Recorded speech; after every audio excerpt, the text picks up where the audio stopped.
When is the last time you listened to a podcast about web development, web design, and small business and didn't fall asleep? Yes, we cover web development, web design, and small business, but like actual human beings with personalities. If you're a beginner, we're not going to talk over your head. It's more like asking your buddy for help. We have guests, we have fun, and let me tell you, these two can get off on a tangent. Ladies and gentlemen, welcome to HTML All the Things Podcast. This is Matt Lawrence and Mike Curran. That's right, everybody. We are back. This is episode 214, How Working in a Restaurant Helped Me as a Web Developer. Now, I'm not the one that worked in a restaurant. That's actually Mike's working origin story, I guess you could say. But this episode is going to be not just about the restaurant, but it's going to be about effectively non-web jobs, non-web dev jobs that we've had that seem to be completely irrelevant to working in web dev, and some of the skills that we've picked up along the way. So I'll just give an example. I worked at a factory at one point. I've worked in other tech jobs. I've done a hybrid where I've worked in like a part-time factory and then worked in tech as well. So from these sort of experiences, let's say that seem irrelevant, how they've helped us in our current positions as web developers, web agency runners, whatever you want to call it. So this sounds interesting to you. Do you want to support the show? You can go check us out on that Patreon, leave a review rating on your podcast app, join us in our Discord server, or share this with your friends. And now Mike played a trick on me here. I'm gonna call him out now.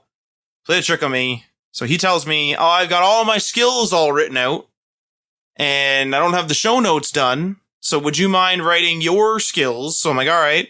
So I wrote 2 pretty detailed accounts for 2 skills. And then Mike comes in, sneaks in here while we're having a meeting, and he has 1, 2, 3, 4, 5. He has 5 skills trying to show me up. I thought it was 4, and he doubled me. He more than doubled me. It was intentional. See what I'm saying? You see what I'm saying? The disrespect? Anyway, so I have 2 very detailed skill accounts, and Mike has 5 very poorly written skill descriptions. But anyway, all that aside, my first one is actually something that I'm sure we all do, stare at the clock, and it's to do with boredom management. So for my old job at a factory, a common pastime was boringly staring at or frequently checking the clock, because you're effectively waiting to go home. You like show up and you're like, yay, and then you're kind of just waiting for that clock to run out. Now, this would, of course, by association, draw the day out, which would give me the perception that the shift would just never end. It would just keep going and going and going nonstop because I'm just sitting there waiting. So while working in tech, there was less time to stare at the clock, right? But sometimes I'd reach the end of my task for the day and would also find myself checking the little Windows clock in the bottom right over and over again. And it would have that same sort of draw out effect where it would seem like it was going to take forever to hit 5 or 3 or whatever. So during the brief period that I worked in both tech and the factory at the same time, I did factory part-time and working in tech during the week, I decided in that time to try to manage my time a little better because I was seeing the differences in when I was working in the factory, I would stare at the clock quite a bit. In the tech job, I would not stare at the clock when I had something sort of pertinent right in front of me, but then I would start staring after. And so while I had this sort of, say, hybrid work experience with the 2 jobs and 2 different types of jobs effectively over or ongoing, I decided to let's fix my time management. Let's fix my boredom management. And so what I learned from my factory position, actually the most, because it was the most, say, guilty, or I was the most guilty at that time of really looking at the clock or checking it a bunch. I'd always get my work done, but it's like you're just constantly checking over the shoulder. You know, you're sweeping something up over the shoulder. Oh, it's only been 10 minutes. You know, sweep a little more. Oh, it's only been 5 minutes. And it's a real pain. So in my factory position, my layout of my day was this. I'd have an 8-hour day and I'd sometimes do overtime, but let's just say for the sake of this, an 8-hour day. And in that time, I'd have a 10-minute break at 2 hours in. Then at 4 hours in, I'd have a 20-minute lunch. Then another 2 hours. So at this point, 6 hours in, I'd have a 10-minute break. And then I would have the end of the day. Another 2 hours goes by and I leave. So this divided the day up into various little things, and it would break up the, say, monotony, or just break up the task I was doing, or sometimes just give me a physical break if it was something that was physically demanding.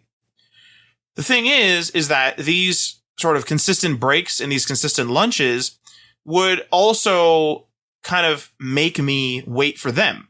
I'd start checking the clock for each of these breaks and each of these different like lunches and breaks and time off effectively in the middle of the workday. So what I started doing was I started task-based checking and pushing these times back. So just like I mentioned with the tech job where I would basically be busy, not checking the clock when I'm busy doing a task, and then I'd start checking after, I kind of took a little bit of that and I thought, all right, I'm going to do something that takes me around 2 hours. So I'm given this big task, and as we all know, we don't break it into little things. And it's like, okay, I'm supposed to sweep this. I'm supposed to like put chemical on this, cleaning chemical on this. Then I'm supposed to rinse it. And there's like a whole procedure. So I'm like, okay, the sweeping part is going to take me around 2 hours. So I'm not going to check the clock for that whole 2 hours. I'm just going to focus on the sweeping. Just go. Just keep working. And I'm not going to check the clock for that entire time until the sweeping is complete. Then I'd check the clock after that. And then I would take the appropriate break after that task. Because this task, like I said, I budgeted 2 hours. It probably took me 2 hours. And now I haven't checked the clock and 25% of my shift time is gone. And I've completed something. Now, another approach that I've taken, so like that's one sort of basic approach, but then I evolved it near the end of me working at this factory, was I started pushing back the actual breaks. And actually, a lot of the time I'd push back lunch. So lunch marked the halfway point for the shift, right? 4 hours in, take 20 minutes, and it broke up the day, right? The factory's hot in the summer, especially. So it had some AC in the break room. There was a TV playing. There's conversation with people that you know if they're in there at that time. And then obviously you're eating some food. So you're sort of recharging and you're sitting down, you're relaxing. So what I started doing was I started coming back from my first break. So let's say I do that sweeping example, 2 hours pass, look at the clock. Hey, look at the time. So I go take 10-minute break. I come back from that sweeping thing and I have another effectively 2 hours, approximately 2 hours, but obviously it's been 10 minutes. So I'm 1 hour and 50 minutes. And I'm like, okay, I'm going to budget about 2 hours for something else. But what I started doing was I started not doing that. I started budgeting something that was just sort of big. So I would decide and be like, okay, I'm going to budget for something that is absolute bare minimum 2 hours, but it might be 3. It might be 2.5. It might be something like that. Then I would do the same thing. Do that task until completion, not check the clock. And then I'd check the clock once that's done. Then I'd look and it's like, whoa, I'm supposed to have, let's say, lunch at noon and it's 1 or it's 1:30 sometimes, or it's 12:30, anywhere in there. Then I still go to the break room, go take a break for 20 minutes, go take my lunch for 20 minutes. And now, not 50%, or rather less than 50% of my shift is remaining.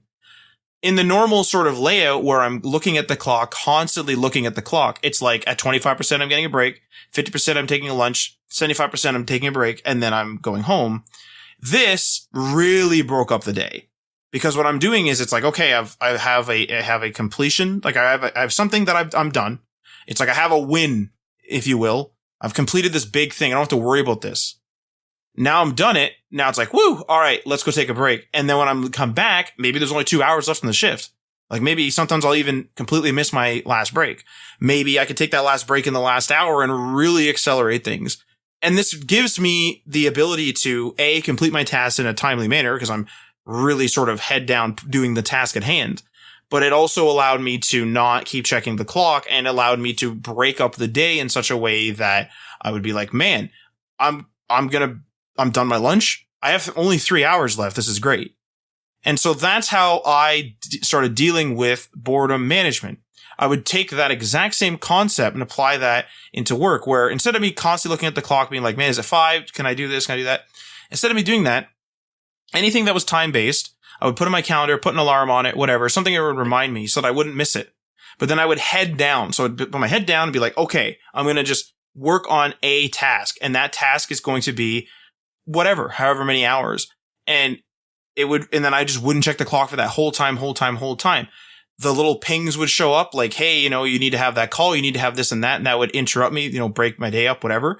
But once I'm done that task, interrupted or not, once I'm done that task, it's like, okay, great. I've completed this thing. That's a win. Now I'm going to go grab a coffee. I'm going to go do this. I'm going to go do that. And it allows me to have something effectively to show for it. And this actually goes into my next skill too, but have something to show for it, where if a manager or something says, hey man, like, what have you been doing? Be like, oh, I just finished this. And I'm able to say that. I'm not just able to say, I'm working on this. It's like, oh, I've just finished this task. It's great to say that to a manager. Be like, oh, great. Like you're moving along effectively. And then this is breaking up my day without staring at the clock. You know what? Like, as soon as you said staring at the clock, I realized that ever since I stopped working at a restaurant or like, the other jobs that I was doing, I kind of stopped staring at the clock. And I feel like that's super amazing. It's like a huge part of the job that we're doing right now, or at least that I'm doing right now, is a lot of it is like, it's almost reverse, where I look at the clock and I'm like, oh, damn, I wish I had more hours in the day to do it, because a lot of what I'm doing right now is, yes, it's for clients, it's for contracts, but a lot of it is also for ourselves with like HTML, the things. And honestly, a lot like the content creation stuff, the Twitter stuff, all of that is fun to do. Like, I really like doing that part, and I wish I had more time to do it. Now, obviously, I know that I shouldn't be doing, 24 hours of work or 12 hours or even like 15 hours of work or 12 hours of work constantly. So I do take breaks and I do stop my day at some point, right? But it's usually like almost reluctantly, because of the fact that there's so many other things that I could be doing that are actually pretty fun or good parts of my job. So I'm kind of privileged in a sense. I just realized that I don't worry about the boredom management as much or staring at the clock as much as I used to, or almost nothing. The other part of this that really was interesting to me is like, I kind of do what you're doing right now with the breaking up of the day regardless. And I think it is a psychological thing that helps you balance out, like, and stay focused, and makes the day go by a little bit better and faster and more fun too, because you kind of front load everything. You do everything at the start of the day, and you build up to it. And sometimes I do take lunch late, like 2 p.m. And then you only have like a few hours left in the day to do everything else. And what I usually do is I use that second period, that second half of the day, or usually it's not even a half, it's like a quarter, to set up success for the next day. So I stop focusing on task completion. I start focusing on how do I, set up my environment for this task for tomorrow to make it like a really easy start to my day. How do I answer, like, do I answer all these emails so that tomorrow in the morning I don't have to answer those emails? I can just focus on that big task that I have assigned. You know what I mean? Like, so I do this a little bit inherently. Maybe it is because of the fact that I was a time, like I used to look at the clock all the freaking time, just waiting for the day to go by. So maybe at the back of my mind, I was doing that because of this. The thing too with that is that I would imagine if you had a day in which was really light, like you're working for a contract for somebody else, and your main goal that day was to get some sort of toggle working, you get the toggle working and you thought it was going to take you 6 hours, and it only takes you 2 hours. If you're obligated for whatever reason to work for that person for 6 hours, I mean, once time becomes a factor in the work, I think time becomes a factor, if that makes sense. It becomes something that you consider. It becomes a consideration in your thought process. But with us right now, it's like, hey, someone's hired us in, to do something. We've completed said job. I mean, I could do a little more, I could do a little less, but I've completed that thing. Now I can go on to something else that's on the list, like HTML, the things, or I could just take a break. It's not something where I have to be sitting there. Like, time in terms of deadlines is a factor, but time in terms of I must sit here for 8 hours is no longer a specific thing for us, which we're really lucky with. Like, really lucky to have that luxury. And I think that's where it comes in, because I would have even like I'd enjoy what I'm doing in the office, but there'd be days where I complete what I was going to do super early and I can't just walk out of there. And it's sort of like, man, I'm kind of done my work for the day, and it would be sweet to go home like an extra 2 hours early. But I can't do that because you're going to look weird in the office, or there's a contractual, if I can say that, obligation. And you can't just take off, or you're covering a shift for somebody or what have you. And you can't just take off. And that's extremely true with factory work, where they literally, one of the big things in your job is like, you do this position and you're there for 12 hours. Like, it's a part of almost the position name, where the hours actually make sense because they need coverage for, say, 24 hours. So they need 3 shifts of 8 or 2 shifts of 12. And when time becomes a factor, it becomes a consideration. My next thing here is about time as well. And that is that slow is smooth and smooth is fast. So I've heard this, of course, I'm sure we've all heard it from a bunch of movies and people writing it and people just saying it and stuff like that. We've all been introduced to this, or most of us have been introduced to that statement. Slow is smooth and smooth is fast, or at least from my experience. And we've all been introduced to the idea of taking a large problem, breaking it up into smaller tasks to make the situation more manageable, and then working on the smaller parts to culminate to the solution. We've all sort of, for the most part, seen that, where you have this huge problem, like, we're going to make the app Pokemon Go, let's say, for example. We're going to make that. And you're like, holy, there's GPS, there's graphics, this is impossible. So you break that into separate things, where this person works on GPS, and even the GPS gets broken into separate things. And this person's working on graphics, but that gets broken up into this person's working on characters, and this person's working on the Pokemon, this person's working on the numbering system, this person's working on the UI, whatever. You break up these big, sort of seemingly impossible, immountable, if that's a word, insurmountable is what I meant to say, insurmountable task, and you break that into separate problems, and then as such, you break it into tasks to effectively complete those little problems, fix up those problems, have solutions for them. So while this method is absolutely valid, and I use it all the time when it comes to project management, sometimes, and this is a personal thing, and I'm sure other people have this too, I will still get stuck up on that immense task, where I start looking at it and going, oh boy, like here we go. I'm doing this tiny GPS thing. And whereas, sure, that's a little win. The team needs it, or I need it, and the project needs it. And that's really great. How is this all going to come together? Like, and I start getting kind of a little fixated on it. I kind of pause, almost start procrastinating, reviewing the scale of the document, reviewing that design document, worrying about how little I've done, or how little the team, I can't speak today, but how little the team has done together on it, and how much has culminated, how much work is done. And I start getting anxiety about the whole thing. And so it starts to affect my work and starts to slow me down. Now, to combat that, I actually pull a skill from a skill that I learned from my side project, which is my other podcast, Day One Patch Podcast, or Day One Patch Media. So at DOPM, Day One Patch Media, even though it's a hobby, it's not monetized, whatever, right? There are still some big tasks that need to be done. We need to produce an episode. We need to actually record the thing. Then we got to edit it. We got to publish. There's multiple people, so we got to figure out how to record it. Are we remote? Are we in person? All kinds of stuff.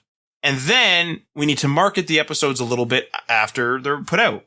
Now, we're not some big hotshot podcast. We don't have hundreds upon thousands of downloads or anything like that. But we've been doing this for a number of years, and it is a thing that we do every week, and it has to be done. So there's quite a bit of stuff that has to be done.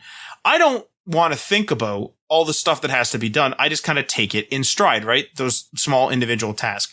But once again, if you were to consider that big thing, you're like, oh my God, even just after the podcast is done, we got to figure out where to upload it. You got to SEO it. You got to do this and that. And that anxiety starts to creep back in. So what we would actually start doing is we take these big tasks, and sometimes other content creation other than the podcast too. We take these big tasks and we say, okay, let's cut out the procrastination. Let's cut out the worry. We're going to break it into separate little tasks, just like our project management. But what I want to do is I just want to work toward a presentable goal. So I'm still going to take a task like producing the podcast, and I'm still going to take, so let's say the podcast needs to be made. One of the main steps is producing. The producing requires a document with all of our sources that we may put in. So my job, might be for that day to have 3 articles a day. But instead of me going in and putting in the 3 articles and sort of giving myself a check mark, I try to get something to the point where it's presentable. That's not to say I'm rushing it all in one day, but I try to get a result. So what I'm trying to work toward is I try to work toward the production document being completed. This comes back to that thing where it's great to say to a manager, I've just finished something. This is the same thing here.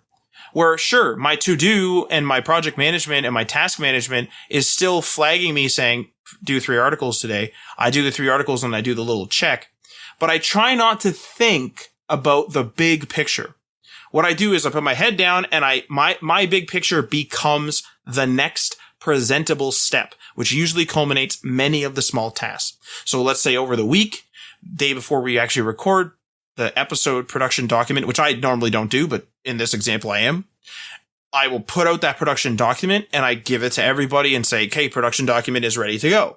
That is a presentable task that is done. It's a presentable end goal. It's not just, hey guys, I've put 3 articles, like 3 links in there. It's, hey guys, I've completed the production step. The production step is done. Now, what I want to sort of lay out here is how I would, let's say how I would work on something like this. So I'm going to give you the most recent example because it sounds like I'm just rushing through things and that's not what's happening. So I just built out the Day One Patch Media website, dayonepatchmedia.com, shameless self-plug. And I recently did this because I needed to learn Elementor, this and that and the other thing. But it took me weeks of procrastination to get to this thing because even though it's a project for a side thing that I'm doing, it's for a hobby, it's still a big thing. You have to determine the stack. You got to determine the features. You got to make the design. Then you got to get the hosting. You got to actually build the thing. You got to test it. You got to give access to the people that are not going to be working on the actual technical side of the thing. You have to put it out there. You have to do iterative testing. It's a big thing. Even though it's just, nothing super serious where it's for some mega corporation and it's a huge contract where everything's riding on it, it's still a big task. And so I procrastinated for weeks on end, trying to figure out the stack and trying to figure out all these little things. And I eventually just implemented this slow is smooth and smooth is fast method. And so this is what I did. I completed the designs just 1 page at a time. This comes back to that presentable idea. So I think I wanted to make 3 or 4 page types, and I was just making those in Figma. I was actually learning Figma at the time too, so it was a whole thing too. But I decided to complete the designs 1 at a time.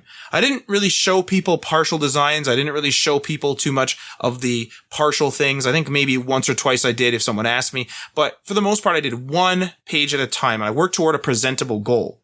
And in that presentable goal, there were smaller tasks like get the slider done, figure out how to do this particular thing in Figma, get the iconography working properly, get an iconography plugin, stuff like that. Those are little completable tasks that surely were checked off on my to-do list, but my goal in my head is to get that page done. So 1 page at a time, I'd get a page done, send it out for feedback, get another page done, send it out for feedback, get a page done, whatever, right? Now I've done all the designs. All the designs are complete. And then I said, okay, well, I need to learn Elementor, /Elementor Pro for work. We have a project that's coming up that may use it. So I was like, okay, the heck with it. My stack effectively, if you will, is I'm going to use WordPress with Elementor Pro. And instead of me sitting there procrastinating and thinking about all the bad things that could happen about choosing different stack, I just went right for it. And now my goal is to make the website presentable. So instead of trying to figure out, who is going to pay for Elementor Pro, I just paid for it. Instead of me going to the guys and being like, hey, we need to divvy this up. Is this okay? Have 2 or 3 days of conversation, wait for the next episode so we can all be on a call or all in person to talk to each other. That's it. My goal is I want this dang website in some sort of presentable state. I want a couple of these pages done, whatever that presentable goal is. And so I just go in. Elementor Pro is not overly expensive, at least for my budget. I really didn't care and I just bought it. That's 2 or 3 days cut right off there. Because I'm working toward this presentable goal. Then I go in and it's like, okay, let's go. And I didn't constantly stop every time I made a new design. Every time I made a new page and it was actually good, I would sometimes send it out. But my goal again was to get this website to be in an MVP state. So I just kept going and going and going and going. And I minimized the outside feedback and I minimized that type of stuff during this process. Learning how to use the theme builder, learning how Elementor puts things together and so on. These are all small attainable tasks that I'm checking off effectively in my to-do, but I'm working toward that. Okay, I want that MVP. I want that MVP. I want that MVP. And the result was the very first version of the site went live in just 1.5 to 2 weeks, which I thought was pretty good considering I was new to Figma, new to Elementor, not new to WordPress, but had been a while since I set up something brand new in WordPress. Mostly we inherit stuff. Set up something brand new in WordPress. New really in a lot of areas and 1.5 to 2 weeks. Then I start going in and go, okay, now I can go get everyone's feedback on different pages and this and that. And I did reach out here and there for some feedback, like, hey, is this title looking a little weird? Stuff like that. That's up to my own discretion. But the thing is that the whole, slow is smooth and smooth is fast is that I just put my head down and said, I'm going to work on this page. I'm going to work on this theme. I'm going to work on Elementor and I'm going to work toward this goal. I don't want to sit there and think about the behemoth of a task of making the site, designing the site, doing all that, and then running the site after. Keep all that out of my mind and I'm just going right toward the presentable goal. I didn't get a lot of interruptions with the feedback. I didn't get a lot of that. And then at the end, I present it to everybody and then they can tell me what they want changed. Okay, we want to have this change. We want to have that change. We want to have this.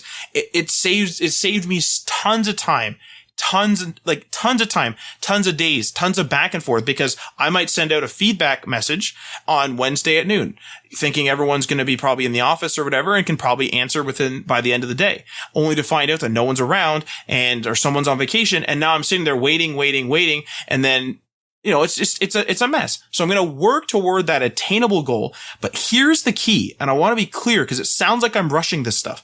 I did not rush this. I just did not focus on the massive undertaking of all the things like the design, the stack, and blah, blah, blah. I'm not going to get into it. I just put my head down and just worked on the presentable goal that I had. I'm going to work on these designs. Good. I'm going to work on this. Good. Get the feedback. Okay. I'm going to now work on this website into an MVP, to get it into an MVP state with this stack. Good. Okay. Go.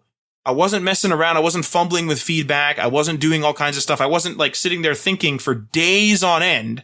Well, there's 5 plugins that could do this for me. Which one do I use? Did a little research and just pump it out. I can always change that later. I just head down and go. And that's ultimately what I was doing. I wasn't stressing myself out. I wasn't working 15-hour days. I wasn't working 12-hour days. I just did it. Got it done quick. And often, some of the days in sort of hours dedicated to this project, because we obviously have other stuff going on, but in hours dedicated to this project, some of the days were like 2 to 4 hours. Not a big deal. Some of the days were the full 8. Some of the days I'd work in the evening. Some of the days would be this and that. But the point is that I'm just working toward the goal. And I'm not worrying about the deadline. I'm not worrying about how fast I'm going. I'm just working and just doing it.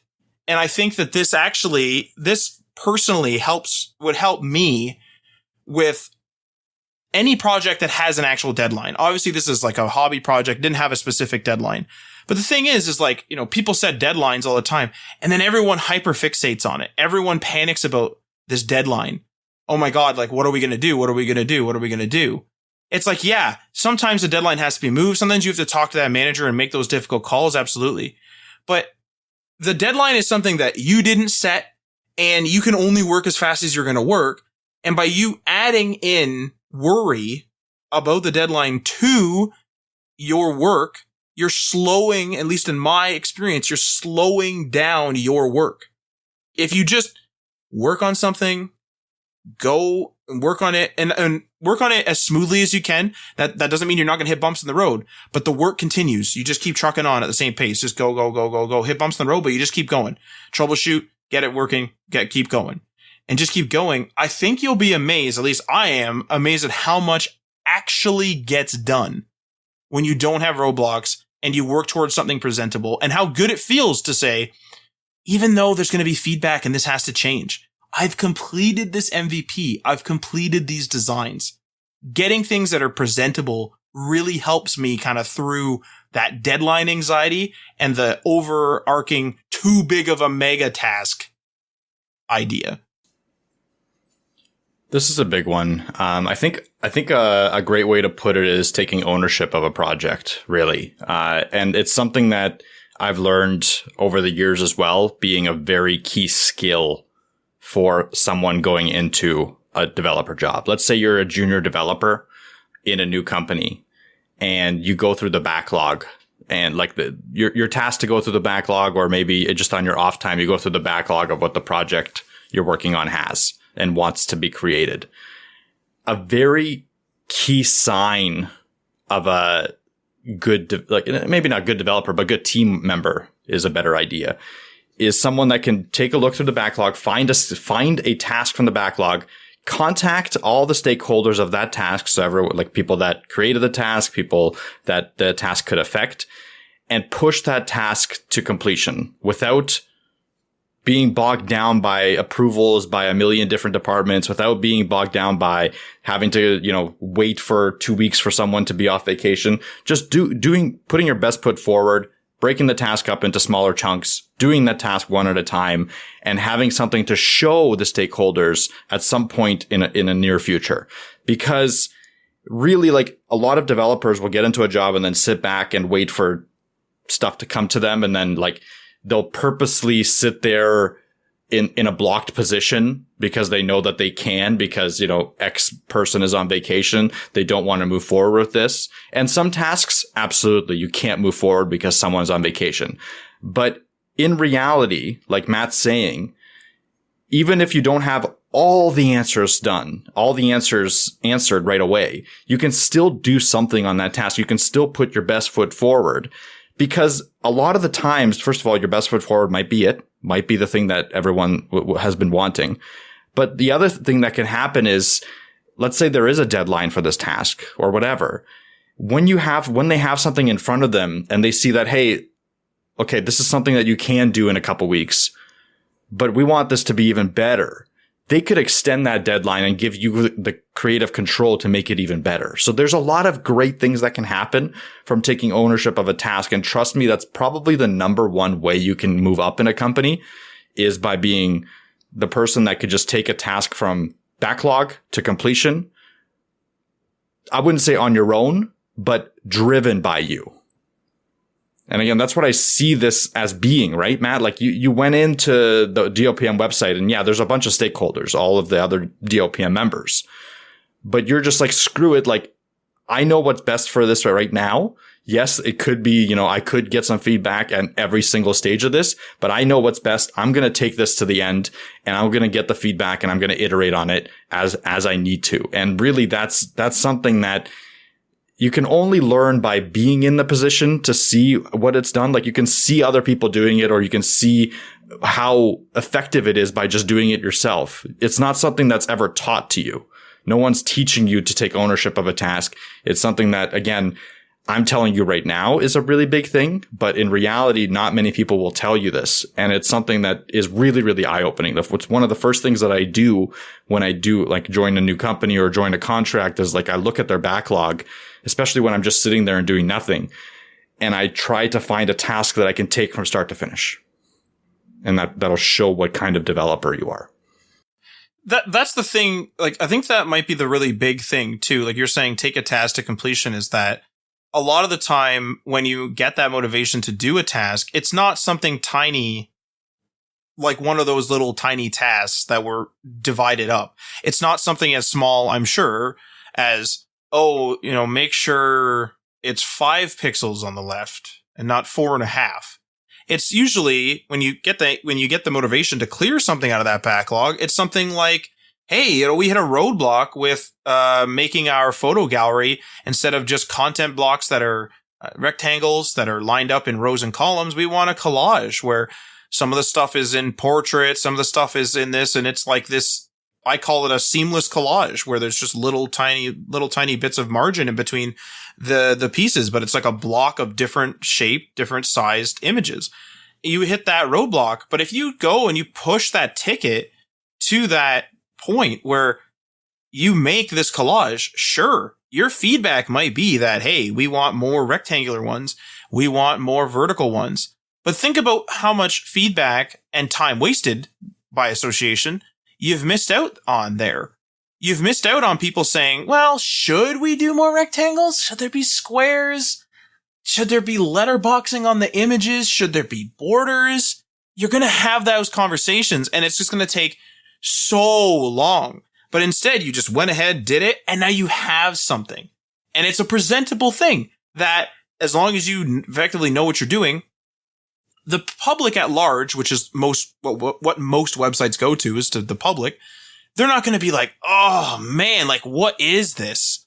What is this crap? Like, this doesn't work. They're going to just think nothing of it. And all those internal discussions that you're having about the nitty gritty being like, well, should it have blue text, not light blue text? What's going on here? Even if someone is effectively outraged to an extent, it's sort of like, you're getting all that feedback at the very end. You have this presentable product, and you've probably skipped like 30 questions, and you've reduced it down to like 10. That's the way I personally see it. Yeah, absolutely. I think it's a really good skill to learn. But with that, let's move on to my skills, because this episode actually came from just a random thought that I was having, and I kind of put it into writing on a Twitter thread. I worked as a line cook for 7 years before becoming a web developer, or before starting the business, like Digital Dynasty Design with Matt. All throughout high school, all throughout college and university, I was a line cook at a restaurant. And looking back on it, I started to realize that, hey, some of the skills that I learned there, I am actually applying in my current job. And it doesn't make sense because, like, what does a line cook have to do with a developer, right? But it's not like technical. Obviously, I didn't learn how to code HTML in the kitchen. Like, that's just not, obviously not that. But soft skill wise and just inherent skills that you learn in terms of workplace, those things are for sure transferable. And I wanted to point this out because I know a lot of people are in the process of switching careers. Maybe you were in a factory, maybe you were a technician, maybe you were a plumber, whatever it is. And maybe you're thinking, oh, I have to start at completely zero and go into, web development. And from a skills set perspective, like actually like coding, technically, yes. But from a perspective of like other skills outside of coding, which really I think make up like 50% of the job, or even more sometimes, depending on what kind of job you're at. Like if you're a manager, obviously you're going to be managing a lot more than coding. Those skills are still relevant from all your other experiences. So it's important to realize that you're not starting from zero. You're going to have a base that you can work from, especially in a work environment, like an office environment or a management environment. And I just want to point out what some of the things that I perceive that actually I learned from the kitchen. First thing here is collaboration and teamwork. On a line, like in a kitchen, it's super important that everyone communicates constantly and everyone is in sync on a consistent basis, because how it works is on a line, an order comes in for, like, let's say a chicken parm, right? There's a couple different stations, so a couple different people potentially that make up a chicken parm. Someone has to cook the pasta noodles. Someone has to bread and cook the chicken, right? And then someone has to plate it potentially. And depending on if there's like cheesy bread, someone has to put the cheesy bread in the oven. A lot of times in a line, especially at busy time, those come from like each one of those will come from a different station. And the idea is when you put up food, it has to go up all at the same time. So the pasta noodles have to be done at the same time as the chicken, that have to be done at the same time as the cheesy bread. Because if it sits there and cools down or sits under the heat lamps, it will die essentially. Like you'll have to remake it. And then you have other plates as well. So let's say someone orders a chicken parm, someone orders a steak, someone orders, buffalo chicken sandwich or whatever. All those actually have to go up at the same time as well.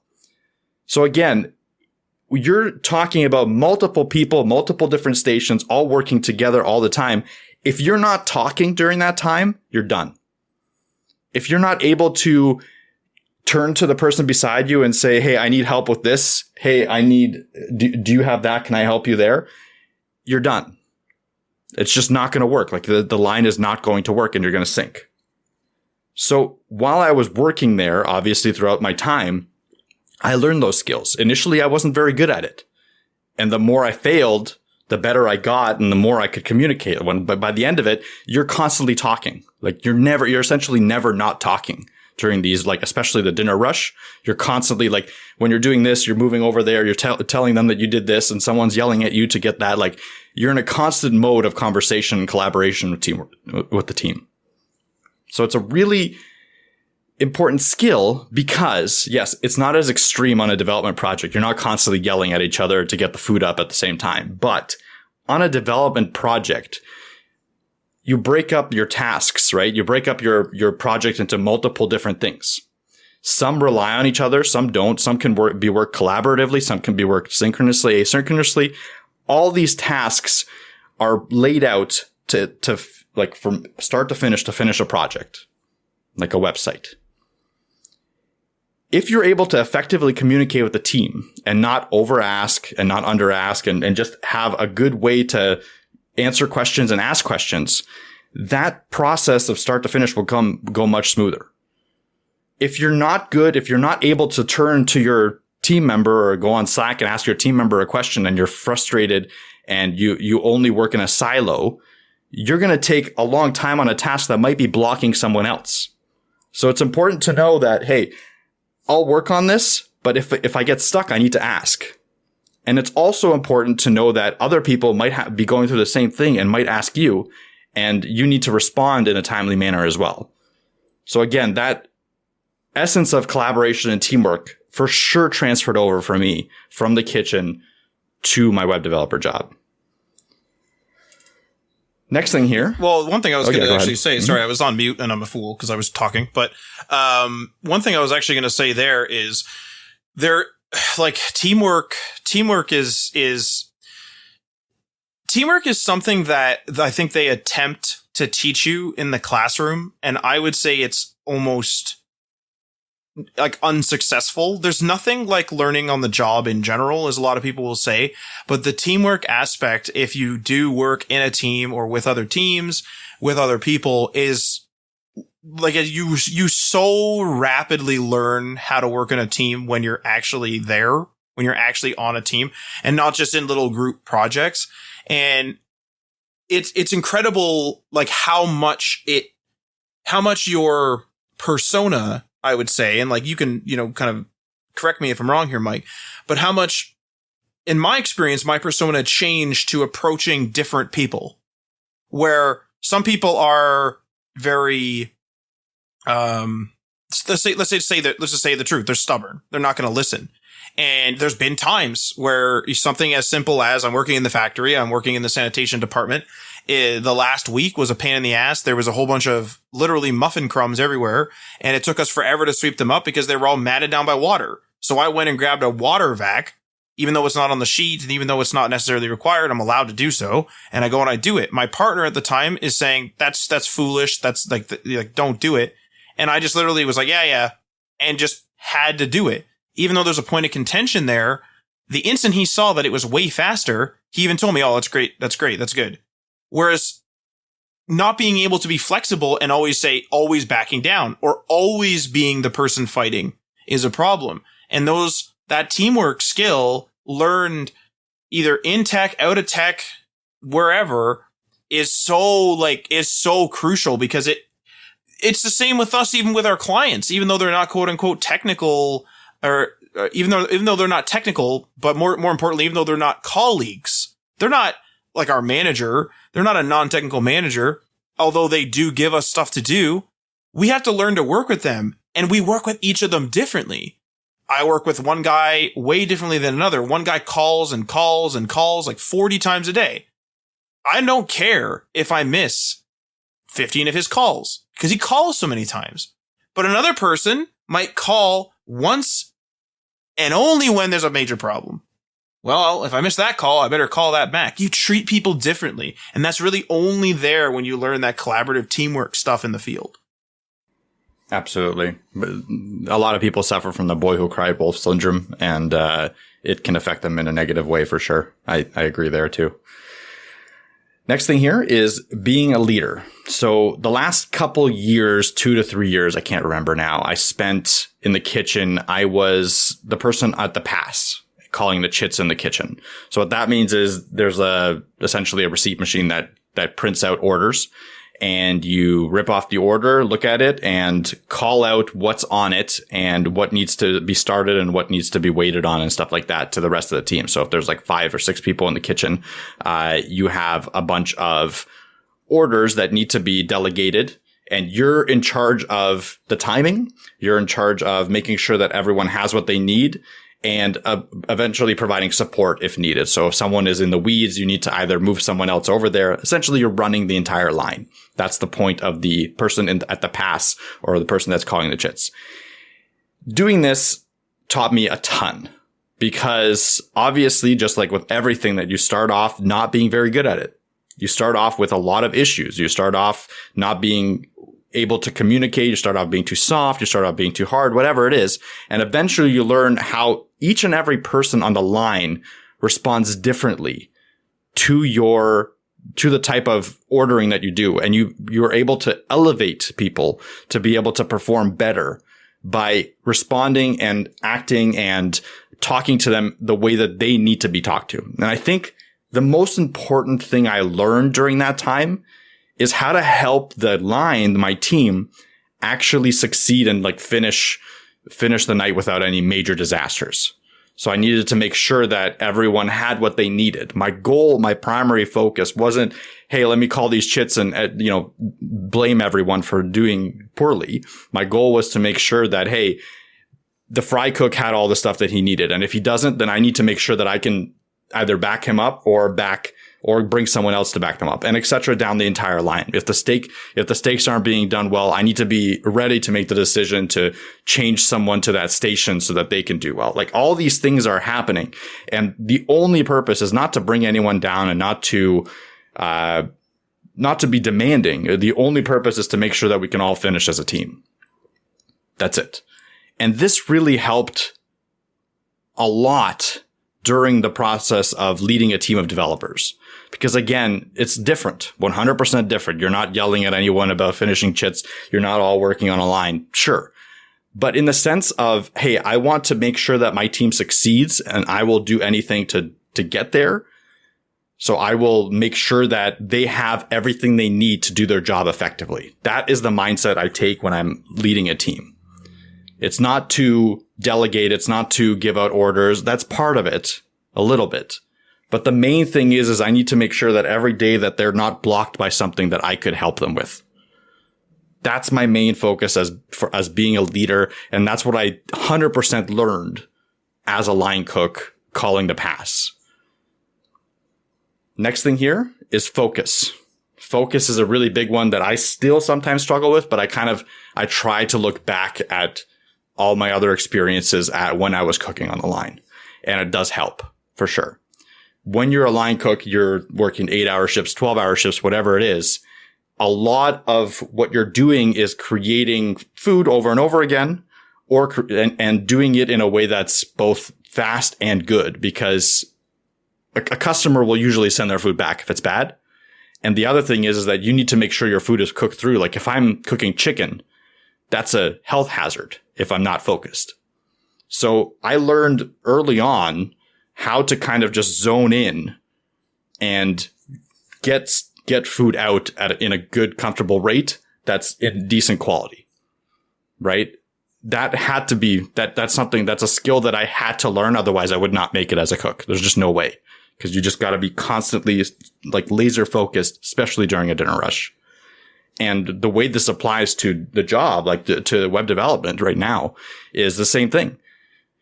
When you're finishing a task, when you're working on tasks, you need to be able to kind of laser in and work on that task for however long it takes to get it done.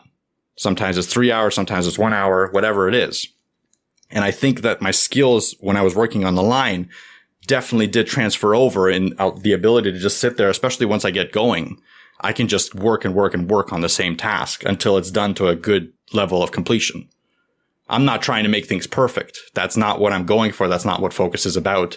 I'm trying to get things done properly and get things finished and solve hard problems and troubleshoot and make sure that I'm not getting distracted as much, because again, focus is all about working on a task at the task on hand. And you can't, it's really difficult to put this into words, but like, again, in a kitchen, it was sink or swim mentality. So if you could not focus, if you were looking all over the place all the time, you wouldn't last. So it's a skill that I had to work on and I had to get better at. And that's definitely helped me in development. The thing with focus too is I recall a story actually with one of our professors, and he was saying that he was an embedded professor, an embedded programmer, and he worked for a company. He wasn't just a teacher, and he said something like, you have to be respectful of, even if you're a junior dev and you need help, or if you're a manager or whatever and you need some sort of information, that the unspoken rule in the office was, if someone has their headphones on and there isn't like the one ear thing going on where they got one ear open, one ear not, and they have the headphones fully on, or they look like they're really focused, that unless it's an absolute emergency, you effectively won't tap them on the shoulder. You'll just leave them to their own devices until later. That was something that he said, and it kind of, to me anyway, solidifies the point that Mike is saying, where, focus isn't something that's just, at least in my experience, like something that you can just do necessarily. It's almost like a skill you have to practice. And so when Mike was saying he sort of got used to kind of effectively putting his head down and just work for a long period of time, it's the same thing here, where, it's difficult to sit down and focus on something. It's really exciting when you have learned enough skills to be able to make your first side project for your portfolio, let's say, and you want to sit down, you want to do it, but every time you sit down, you find yourself doing something else. You find yourself doing something, even something else that's useful. Like, oh, I guess I should go vacuum this, or, oh, I guess I should do this, or I guess I should do that. And doing little things here and there is fine as a motivator if you want a bit of a icebreaker. But there comes a point where you really have to try to integrate yourself, or really sort of focus on what you're doing. And by exercising that skill of focusing, in my experience, it gets better with time. It's something that can be literally practiced and learned. Whereas when I have a good amount of time, for whatever reason, if I'm sort of scatterbrained because there's so much going on, I find that I've lost a bit of my focus skill and I can't really focus. But then when I started the DOPM project, a little bit of trouble focusing, lock it in, finally kind of get into it, then I'm just there for the 2, 3, 4, 5, whatever hours I'm working on it. I'm just there and I'm really kind of banging stuff out. And so I think it's really important to realize that if you are having trouble focusing, I think it's not just something that's a mental state, although I'm not a doctor, so, ask a professional that. But in my experience, it's a skill that needs to be practiced, and constantly. If you need focus, which you probably do. Yeah, I think you're 100% right. It needs to be practiced, and I sometimes lose it. I 100% sometimes lose it. And again, it sometimes is one of those things where I need to look back at when I could focus and what was happening at that time, and try to emulate that environment. I think that helps me a lot, but it is not something that is always working for me, for sure. Like sometimes I just can't focus and I need to take the day off. That's the reality. But that's a thing too, though, right? Is like, if you really think of it, and I'll be brief because I don't want to like draw out your one point forever, but I mean, it's a thing where just recently with us, like even you said, like you were like, Matt, like take a fucking week off. And I was like, no, it'll be fine. And I procrastinated taking the week off. And I eventually, cause I wanted to do like a video game week, and I was just like, I'm going to choose a game or two, and I'm literally going to play games all day. Like, I don't care. And I even like told my girlfriend that I was like, I'm playing games all this week. So like, sorry. And she was understanding. She doesn't care. And like, Mike's like, yeah, do it. Like, just freaking do it. Cause I was just so scatterbrained, couldn't focus on anything, super burnt out, hadn't taken a vacation in a long time. COVID is or was raging at the time. I don't remember. Whatever. So I couldn't like travel. Like it wasn't going to do a traditional thing. And it had been a while since I just really had a good sort of like almost like a summer vacation, like a kid where I just play games all day. And so I was like, man, I'm going to do this. And once I did it, and the effects are still happening today, but once I did it, it was like, man, like when I came back, it's like, damn, like I could build a site out. And I did. And it's like that procrastination wasted so much time. And it's like me being like, no, like I'll just stay working. But I'm working at like 20% of my capability. I take this vacation for a week. Yeah, sure. I have 0% productivity for 7 days. Fair enough. But I'm come back and I'm at like 100%, 90%, 95%. Obviously fluctuates like everything else every single day. But I'm not burnt out anymore. I'm actually building things. I'm doing things. I'm communicating stuff to people. I'm taking calls without sweating my ass off effectively. Like, you know, sometimes you really got to find like what allows you to focus and what really allows you to get your job done. Like being away, sure, maybe I lost a little bit of my focus practice, but now I'm motivated to focus again. Maybe that's what I needed. And that's exactly what I needed. And I even told Mike, I was like, once a year or once every 2 years or something, like I'm going to do this. I'm going to take a week off and I'm going to be like, screw this. And I'm just going to play like some video games and just hang out with some friends. And that's it. Like that's going to be my week. Like this is, I don't need the travel. I don't need this. I don't need that. Like I need to have a reboot. And that's something that I learned only through practice.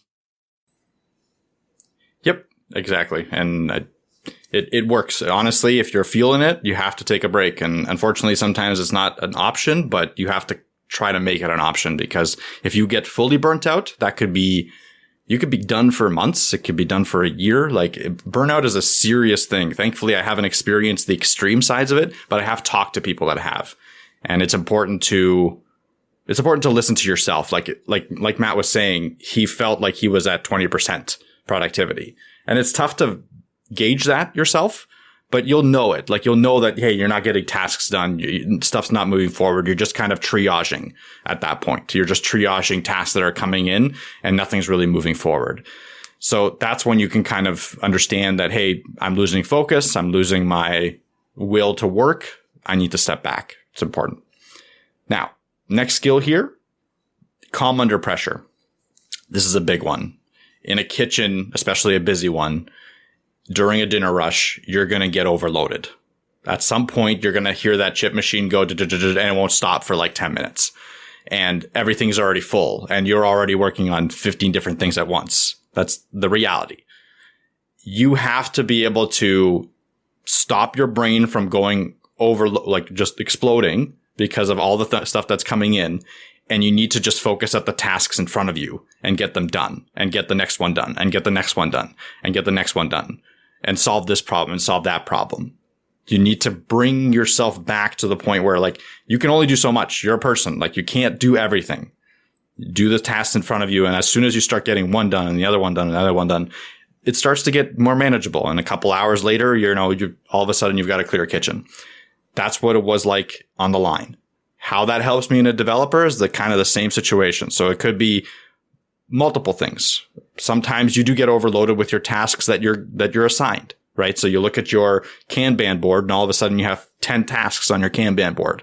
And a lot of times what that'll do is it'll cause you to freeze because you're like, what task do I work on? Like everything is due. What task do I work on? And the reality is that you just got to prioritize and do one task at a time. And if you are calm under pressure, which the pressure of multiple tasks can give you, that's what's going to help you here.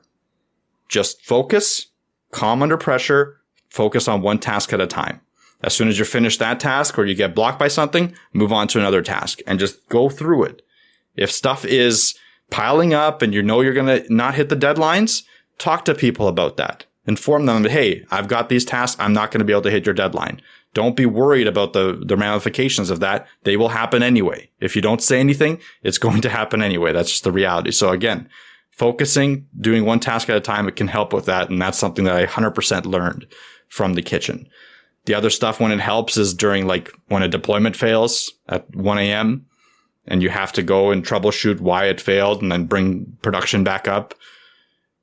Again, if you start panicking during that time, it's something that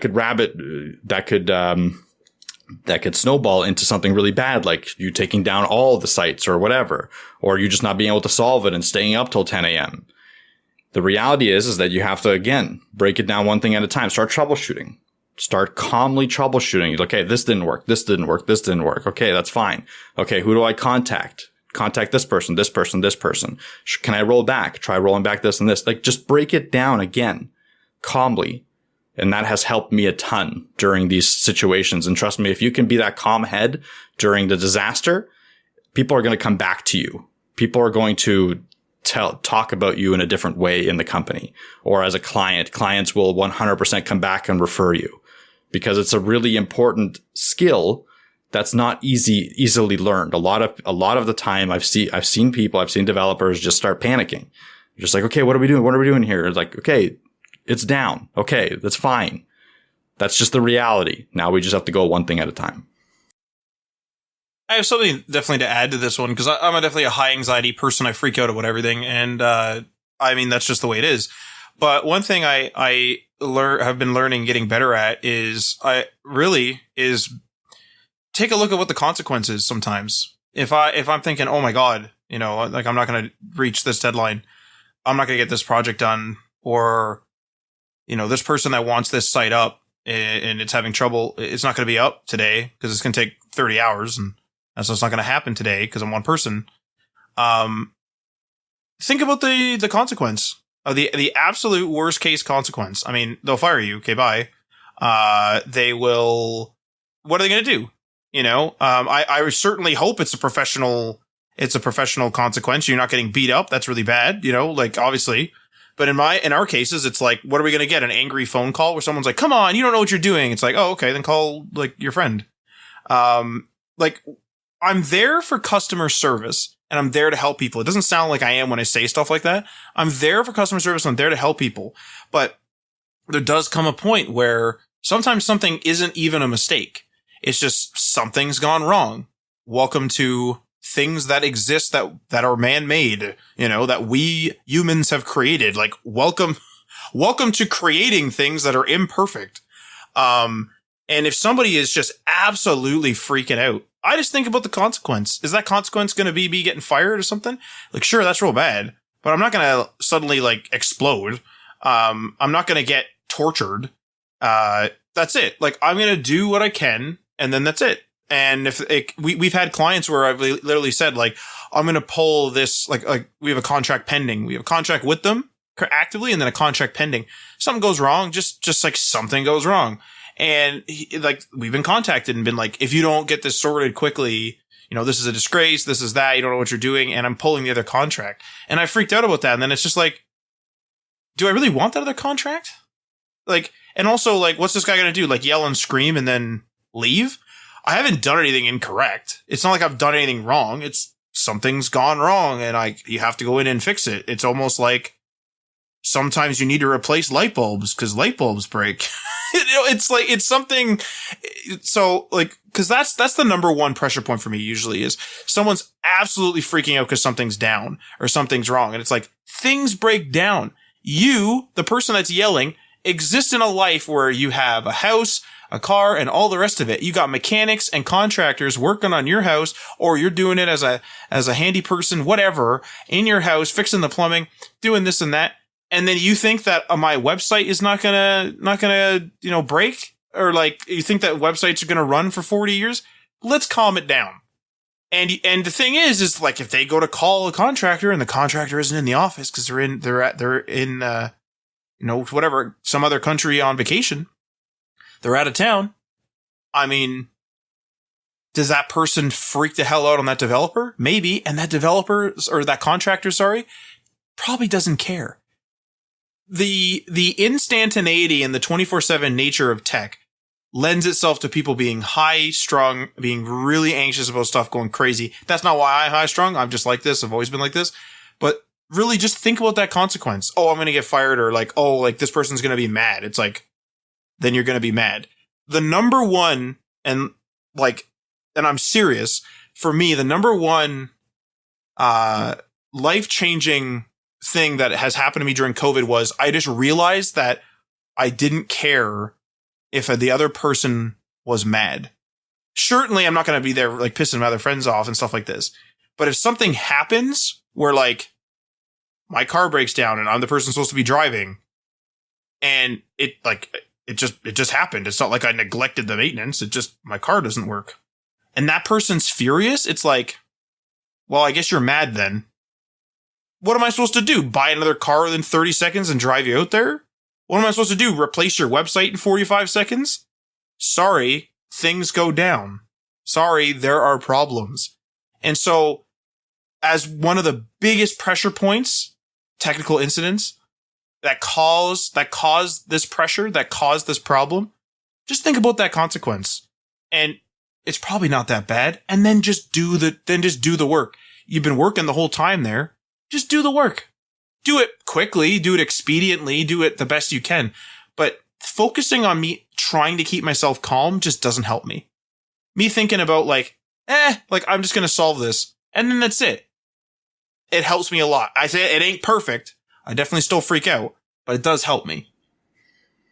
Yeah, it's honest. Again, like all these other ones, it's a practice skill. It's one of those things where you have to just be in those situations many times, or force yourself into those situations many times, when you can realize that, like, no matter what. So we're not astronauts. I'm not saying that anything to do with web development has anything to do with astronauts, but something that I was obsessed with for a little bit is like the Apollo missions for a while. They went into space. They had many situations, like tons and tons of situations, where their consequences were 100% death, right? When they had situations that would arise that would result in anything that if they were to panic, done. Like landing the craft manually? Well, like whenever something went wrong, like that whole situation with the craft, like when it went into a spin, right? When it was trying to dock. I can't remember. I think that was Apollo 11, right? It went into a spin. It was trying to dock, and they had to kind of spin it in a way that would sync with the other one spinning so that they could dock normally. So that whole situation, if like 1 millimeter or 1 centimeter off, they would have been done. It would have crashed into it. So like problems arise during space missions. Those situations are screwed up. Like that's crazy stuff. But the way that they learn to get through that is literally with practice, like on the ground, safe practice. They would be thrown into situations during safe practice where everything went wrong, and they would have to go through and solve things one at a time calmly to be able to get out of that situation. So again, they learn that skill. It's not something that's inherently built into us to just be calm under situations where we could explode. Obviously, we're not in those situations as web developers, but I'm just saying that I certainly hope not. Even if the worst case scenario is exploding, the reality is that the panicking isn't going to make anything better. So it's important to, like, again, if you have trouble with panicking during terrible situations, just know that you can build up that skill for everyone out there, right? Like, it's not something that comes naturally, for sure. Some people maybe is better than others, but even that, like when shit goes down, when shit goes wrong, like you need to be able to stop your brain from exploding and going step by step. All right. Next thing here is taking criticism. In a kitchen, and this is the last thing, by the way, in the kitchen, a lot of what you're going to be doing early on, you're going to get sometimes yelled at, but a lot of times criticized on, because it's probably going to be wrong. So you're going to cook that meat too much. You're going to cook those fries too little, like they're not crunchy. You're going to make this wrong. You're going to make that wrong. That's part of it. That's built into the process. As you're cooking, you're getting constant criticism from your other cooks, from your managers, from the actual diners at the restaurant. You're going to be constantly bombarded with adjustments that you have to make, with, you lost focus and you made this too long or whatever. You need to be able to take that criticism and know when to use it. Like, sometimes the criticism is wrong, so you need to just throw it out. And sometimes when the criticism is coming at you constructively, you can take that and make yourself a better cook. And that's going to happen every shift. Almost regardless of how experienced you are, something's going to go wrong. Some little thing's going to happen. You need to be able to take that criticism and adjust. In the workforce, like in development, it doesn't happen that much. Like you're not going to have criticism coming in at a ridiculous pace. But for sure, for instance, code reviews are all about criticism. And it's not only about receiving it, it's also about giving it. It's something that I'm not great at and I'm still trying to improve on is providing constructive criticism during code reviews in the way that the person can adjust and get better and not trying to bring them down, right? So it's this kind of line that you have to play because some people can take more blunt criticism. Some people can need a little bit more kind of like the positivity sandwich approach where like, hey, I really like this. This needs to be worked on. I really like this. Like there's different techniques you can use for it and everyone is different. So you need to be able to adjust to them. So again, I did the same thing in the kitchen where I knew that someone just really was bad at taking criticism. I would do it in a more constructive approach, right? I would try it in a different way. And I would try to get the best out of them as I possibly could. Because that's in reality, if they don't do this right, it's going to affect all of us. So it's the same approach that I take in development where I try to give criticism and take criticism in the best possible way. The criticism thing is huge because a lot of people, including myself, will get really animated sometimes if someone to me is giving me criticism that is real criticism and is actually constructive, it's one thing. But it's another thing when even a little bit they seem to be condescending or really annoying, or when it is constructive, but it's ridiculous. Like, hey, if you were better at this, then it would be better. It's like, wow, it's almost like practice makes you better at things. Like the instant I have like a sarcastic remark back, like that level of criticism's done. Now I realize that's not very constructive saying if you were better, but there are people out there that will ask you or will criticize you and say, if you could just do this, and it's something that a dev, like that is like right on the cutting edge and it's like something that's like super difficult and you try to explain it to them and be like, hey man, like that's really cutting edge. It's well above me. Google's struggling to do that or something. They'll just be like, like I didn't ask that. If you could just have zero downtime, it'd be way better. It's like, oh, that's nice. YouTube doesn't have that. So how would you like me to do that? So like when the criticism is legit, like obviously zero downtime would be amazing, but like is completely out of scale. I consider that not really constructive anymore and like really annoying. And so whenever it gets to that condescending or whenever it gets ridiculous, like I almost like it's really hard for me not to snap back. And I have snapped back a couple times, not too seriously, but sometimes it's just like with a client, I'm just like, man, I'm not going to do that. I can't do that. Sorry. And if they push, it's just like, can we talk about something else or I'm going to end the call? Like it comes a point when it's like, okay, this is getting ridiculous. I'll give you an example of one where we've gotten, and Mike's heard this story a million times, where we're in the middle of a design process. We're building out a site. Everything's just, going away. And this guy that wants the site done is being very particular. That's fine. And so it's, I'm constantly taking criticism, but like constructively, like, hey, we should move that left. You should move that right. This and that. Hey, I don't like how you made these headings here. Okay. That's all fine. I'm not going to yell at you about that. Great. That's perfect. But then it came to this point where I sent them an email on one of the feedback and it was, hey, like my email isn't working.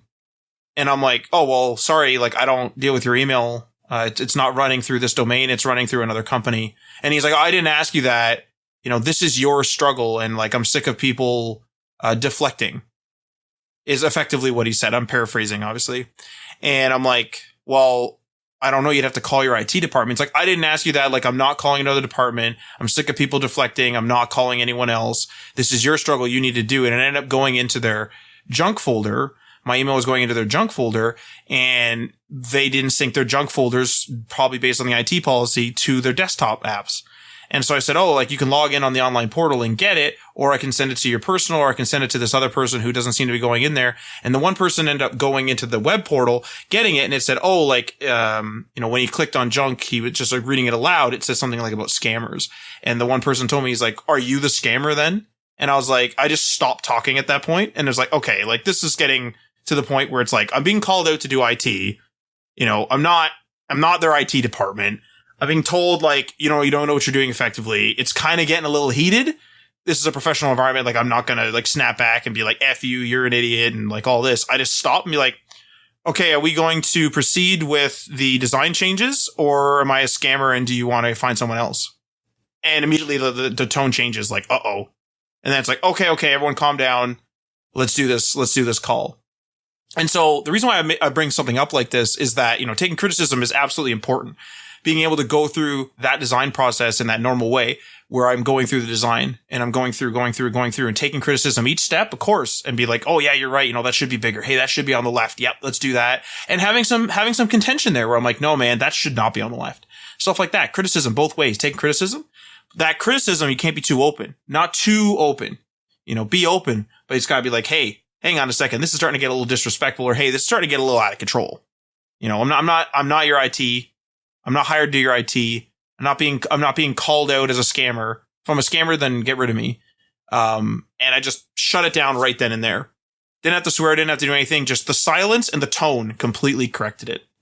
And so I just want to bring that up because yes, absolutely take your criticism and take criticism in everything from web development to whatever, because it's how you're going to get better. It's how you're going to learn how other people do things, which may be better or worse, but it could even give you ideas to be better in your own way. But just watch that line, because some people are too open to it and some people know that and they'll dig right in there and just try to like rattle your cage. And I'm not there for it. That is another really key skill that you have to learn as well. I think you kind of nailed it, where like you need to be able to know when the criticism that you're receiving is wrong and just too much. And you need to be able to stop it as well. I think that's something that is very hard to do for some people, where they can draw a line and be like, hey, you've gone too far. Don't talk to me that way. I don't want, or just, you know, kind of disconnect from the conversation. If you don't want to say anything you don't want to say, and take it to chat, take it to email so that you can have a paper trail. It's important to establish boundaries in these kinds of situations. So a lot of the times, again, back to the kitchen, there would be some people that would yell, like they would just yell at each other or yell at other people. And if you didn't respond in a stern way to that, they would continue to do that. That's the reality. The kitchen is a little bit of a different environment, I want to say, than a typical web development studio. I'd also hope, yes. I'd hope it's different. Yeah, it is a little bit different environment. So yelling was a lot more accepted, I guess. And sometimes the yelling was just to elevate your voice so that other people can hear. That's fine. And sometimes it was the condescending kind of yelling, which was not fine. And sometimes I would get into certain situations where I would have to draw the line and be like, listen, I'm not going to respond to that, period. Tell me in a better way. And that's okay. And I do the same thing in web development with teams that are toxic, or people that are toxic, I should say. There's some people that will try to establish dominance for whatever reason, like why, I don't know. And I've learned to shut that down immediately too. Like it's not something that I'm going to think about this for a sec. No, if it happens and it's a condescending way of talking to me, I will immediately bring in HR. I will immediately bring in the management. I will immediately take it to the next level because I'm not going to tolerate it. And there's no reason for it. You know what I mean? Like we're not doing mission critical systems.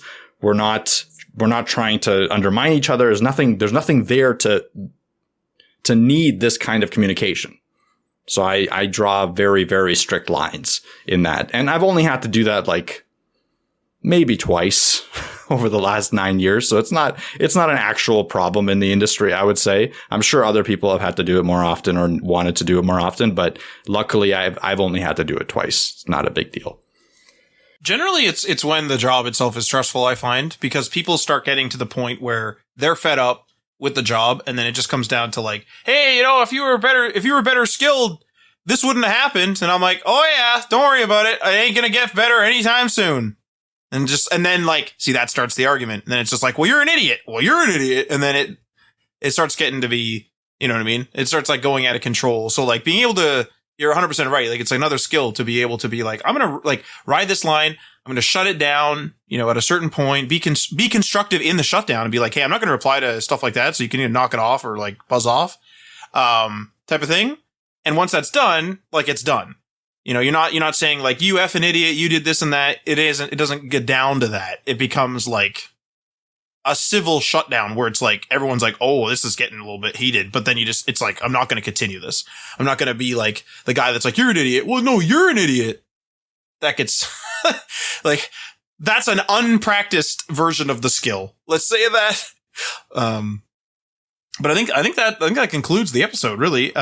We've covered a whole bunch of skills. We've covered a bunch of stuff. Mike's poorly written skills and my minimal yet very well written skills. So anyway, if you want to support the show and support episodes like this, we are on Patreon. That's patreon.com/HTML all the things. And many thanks to our $3 tier patrons, Ryan Gatchell from Blue Black Digital on blueblackdigital.com, Chris from Self-Made Web Designer on selfmadewebdesigner.com, Tim from The Web Hacker on thewebhacker.com, DL Ford from dlford.io, Vib # 9blockmedia, 9blockmedia.com, Jason from Geek Life Radio via geekliferadio.com, Michael Curie from MC Web Studio via mcwebstudio.ca, Magnus from YesWeb via yesweb.se, Jeff from Twitter via @TheJeffMcHale, and Fire Ant Season via fireantseason.com. Feel free to leave a comment or a review on the platform that you are listening to this on, and this outro will sign us off. You've been listening to HTML All the Things Podcast. Web development, web design, and small business. We hope you've gotten some useful and practical information from this show. And we hope you appreciate that we talk to you like human beings. And we hope you had some fun.